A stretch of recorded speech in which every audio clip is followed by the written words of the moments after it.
ఓం సాయిరాం. బాబా భక్తులందరికీ కూడా నమస్కారం అండి. అందరూ కూడా సుఖంగా సంతోషంగా ఎప్పుడూ కూడా ఆనందంగా ఉండాలి అని చెప్పి ఆ బాబాగారి తరపున నేను కూడా మనస్ఫూర్తిగా కోరుకుంటున్నాను. ఈరోజు బాబాగారు అందించే సందేశం ఏంటి అంటే కనుక, తల్లి, ప్రాణగండం పొంచి ఉంది. నీ దగ్గర ఉన్న ఈ ఒక్క వస్తువుని నువ్వు దూరంగా పడవేయాలి, లేకపోతే నేను కూడా నిన్ను కాపాడలేనమ్మా అని చెప్పి ఏదో తెలియని సందేశాన్ని ఈరోజు బాబాగారు మనకి అందించడానికి మన ముందుకు వచ్చారండి. మరి బాబాగారు ఏ సందేశం అందించినా కూడా అది మన భవిష్యత్తుకు పునాది అని చెప్పి మనందరికీ కూడా నమ్మకమైన విషయం కాబట్టి, ఈ సందేశంలో కూడా ఏదో మనకు తెలియని ఆంతర్యం దాగి ఉన్నది కాబట్టి వీడియోని చివరి వరకు చూడండి, ఎక్కడా స్కిప్ చేయకుండా. దానికంటే ముందు చాలామంది కూడా గురువుగారి గురించి అడుగుతున్నారండి.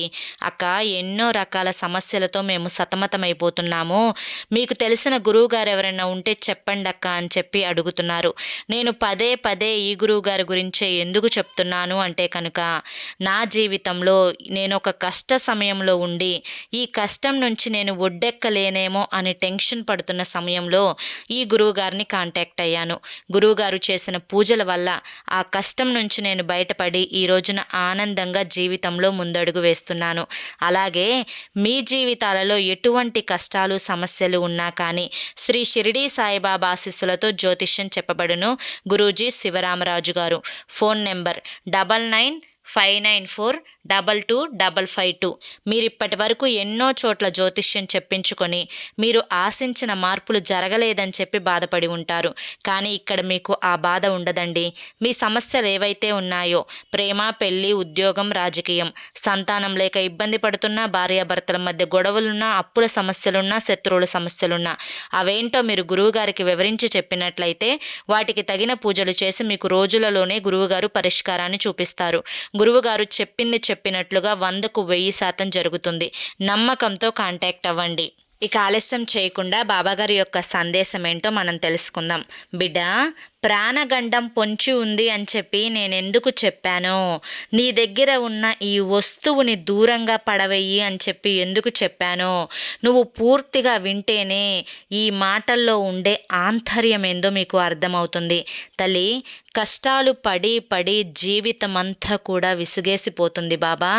ఇక ఈ కష్టాలు నేను పడలేకపోతున్నాను, నాకంటూ ఒక దారిని చూపించండి బాబా అని చెప్పి నీ ఆవేదననే నా పాదాల మీద పడి ఎప్పటికప్పుడు కూడా గుండెల్లో బరువునంతా కూడా దించుకుంటూ ఉంటావు.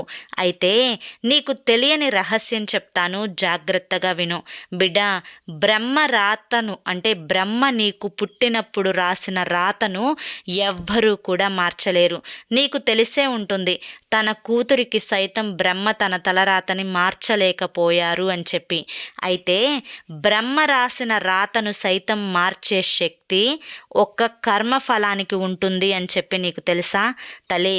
తెలియకపోతే జాగ్రత్తగా ఇప్పుడే తెలుసుకో. ఎందుకంటే నీ కర్మానుసారంగా ఏవి జరగాలని నీకు రాసిపెట్టి ఉంటుందో అవే జరుగుతాయి. నీ రాత ప్రకారం నీ విధిలో నీ తలరాతలో ఏదైతే రాసిపెట్టి ఉంటుందో అది నీకు ఆల్రెడీ బ్రహ్మ రాసేశారు. మరి బ్రహ్మ రాసిన రాత వల్లే నువ్వు ఈ కష్టాలు పడుతున్నావా?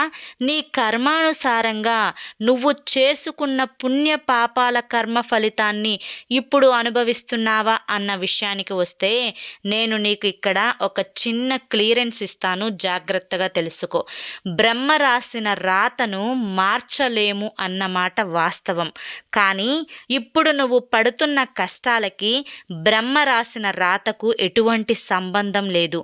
నువ్వు అనుభవిస్తున్న కష్టాలన్నింటికీ కూడా కారణం నువ్వు చేసుకున్న కర్మ ఫలాలు మాత్రమే. బిడ్డ, ఇది కలికాలం. ఈ కలికాలంలో ఏది ఎప్పుడు ఎలా జరగాలో అలాగే జరుగుతుంది. ఈ జన్మలో చేసిన పాపాల యొక్క ఫలితం ఈ జన్మలోనే అనుభవించాలి. అదేవిధంగా పుణ్యాల ఫలితం కూడా ఈ జన్మలోనే అనుభవించాలి. ఒక మనిషికి బ్రహ్మ రాసిన రాతలో తనకి ప్రాణగండం పొంచి ఉన్నప్పటికీ కూడా ఆ ప్రాణగండాన్ని సైతం తుడిచి వేసుకొని 100 ఏళ్ల ఆయుష్ను పొందే రాత కూడా ఈ కర్మఫలానికి ఉంటుంది అని చెప్పి నువ్వు తప్పకుండా తెలుసుకొని తీరాలి. బిడ్డ, తెలుసో తెలియకో పూర్వజన్మలో పాపాల యొక్క ఫలితాన్ని నువ్వు ఇప్పుడు అనుభవిస్తున్నావు. మరి నీ యొక్క రాత ప్రకారం నీకు ప్రాణగండం పొంచి ఉంది అని నేను చెప్పడం లేదు. మరి నువ్వు ఇప్పటి వరకు కూడా నేను ఎప్పుడు చనిపోతానో అని కూడా ఆలోచించి ఉండి ఉంటావు. మరి నీకు నిండు 100 ఏళ్ల ఆయుష్ కలగాలి అంటే ఇప్పటి నుంచి నువ్వు అనుభవిస్తున్న కర్మానుసారాలను బట్టి నీకు అది దక్కి తీరుతుంది. బిడ్డ, ఈ భూమి మీదకి ఒంటరిగానే వచ్చావు, ఒంటరిగానే వెళ్ళిపోతావు. నీకు నువ్వు విలువనిచ్చుకోవాలి, నీకు నువ్వు ప్రాధాన్యతను ఇచ్చుకోవాలి, నీ గురించి మాత్రమే నువ్వు ఆలోచించుకోవాలి. ఎవరు ఒప్పుకున్నా ఒప్పుకోకపోయినా ఇది స్వార్థం అని అనుకున్నా కూడా పర్వాలేదు. ఎందుకు అంటే కనుక నీ గురించి మొదట నువ్వు ఆలోచించుకున్నప్పుడు మాత్రమే నీ గురించి మరొకరు శ్రద్ధ తీసుకోవడం మొదలు పెడతారు. నీ కుటుంబం గురించి చాలా ఎక్కువగా ఆలోచిస్తున్నావు. ఇది వాస్తవమైనప్పటికీ కూడా నీ గురించి కూడా నువ్వు ఎక్కువగా ఆలోచించుకోవడం నేర్చుకోవాలి. బిడ్డ, నువ్వు అందరికీ మంచి చేస్తున్నావు కనుకనే నా భక్తురాలిగా, నా భక్తుడిగా నియమింపబడ్డావు. మరి ఈ మంచంతా కూడా ఏమైపోతుంది బాబా? నేను నాకు తెలిసి ఎవ్వరికీ కూడా ఏ అన్యాయము చేయలేదు. మరి ఇంత బాధని నేను ఎందుకు అనుభవిస్తున్నాను బాబా అంటే కనుక ఈ జన్మలో తెలిసో తెలియకో కొన్ని కర్మ ఫలితాలు నువ్వు చేశావు తల్లి. వాటికి ఈ యొక్క ఫలితమే ఈ పడుతున్న ఈ కష్టాలు. కనుక నీ యొక్క కష్టాలన్నీ కూడా తీరే మార్గాన్ని చెప్తాను, జాగ్రత్తగా విను. ఈ కష్టాలలో నీకు ప్రాణగండం పొంచి ఉన్నప్పటికీ కూడాను నిండు 100 ఏళ్ల ఆయుష్ను పొందే మార్గాన్ని చెప్తాను, జాగ్రత్తగా విను.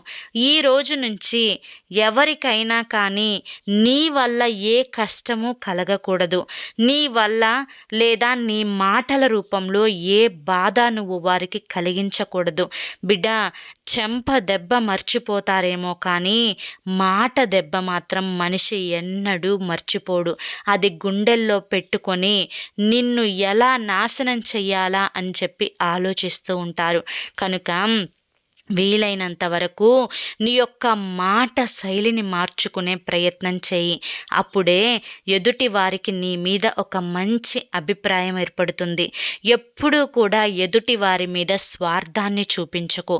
ఆ స్వార్థమే నిన్ను కర్మ రూపంలో కాల్చుకు తింటుంది అని గుర్తుంచుకో. ఎప్పుడూ కూడా ఎదుటి వారిని నష్టపెట్టే ప్రయత్నం చేయవద్దు. ఎందుకంటే ఆ నష్టానికి 10 రెట్లు కర్మ ఫలితం నిన్ను నష్టపోయేలా చేస్తుంది అని చెప్పి గుర్తుంచుకో. ఎదుటి వారికి ఎప్పుడూ కూడా హాని కలిగించి ఆ మనిషి నాశనమైపోయేలా ఎప్పుడూ కూడా కోరుకోకు. ఎందుకంటే దానికి 1000 రెట్లు ఫలితాన్ని నువ్వు అనుభవిస్తావు కాబట్టి. బిడ్డ, ఇవి ఏవి కూడా నువ్వు చెయ్యవు, కానీ కొన్నిసార్లు నీ మనసు అనేది కొంచెం పక్కదారి పడుతూ ఉన్నది. ఆ పక్కదారి పట్టే సమయంలో నేను చెప్పిన మాటలన్నీ కూడా నువ్వు గుర్తుకు తెచ్చుకోవాలి అన్న ఉద్దేశంతో పదే పదే నీకు హెచ్చరించి నొక్కి చెప్తున్నాను, గుర్తుంచుకో. బిడ్డ, ఇక నీ యొక్క ప్రాణగండం అనేది, నీ దగ్గర ఉన్న వస్తువు అనేది ఏంటో చెప్తాను, జాగ్రత్తగా ఆలకించు. నీ దగ్గర ఉన్న ఈ వస్తువుని దూరంగా పడవేయాలమ్మా. అదే నీ దగ్గర ఉన్న స్వార్థపు బుద్ధిని. నువ్వు ఒప్పుకోకపోయినా మనిషిగా నువ్వు జన్మించినందుకు ఆ మనిషికి మరొక రూపమే స్వార్థం. అది ప్రతి మనిషిలో కూడా ఉంటుంది. కానీ ఉన్నవారెవ్వరూ కూడా పైకి రారమ్మా. కనుక ఎదుటివారు ఎలాగైనా కానీ బ్రతకనివ్వు, నీ బ్రతుకు గురించి నువ్వు ఆలోచించుకో. వీలైతే ఒక మాట సాయం చెయ్యి, అంతేకాని వారిని నష్టపెట్టబోకు. అర్థమైంది కదా? ఈ యొక్క స్వార్థం అనే వస్తువుని దూరంగా పడవేయి.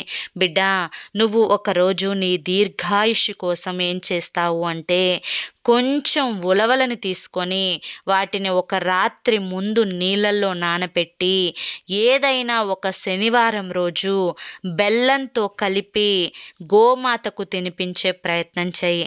దీనివల్ల నీకు దీర్ఘాయుష్షు కలుగుతుంది అని చెప్పి గుర్తుంచుకో.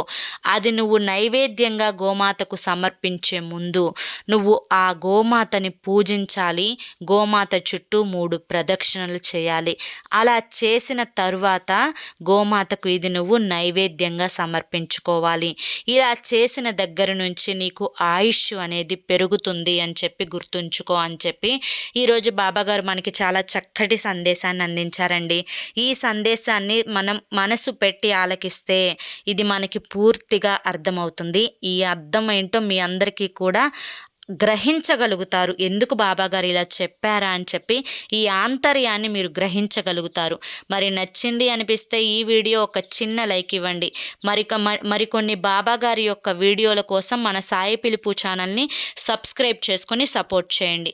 రేపు మరొక వీడియోలో మళ్ళీ కలుసుకుందాం. జై సాయిరామ్.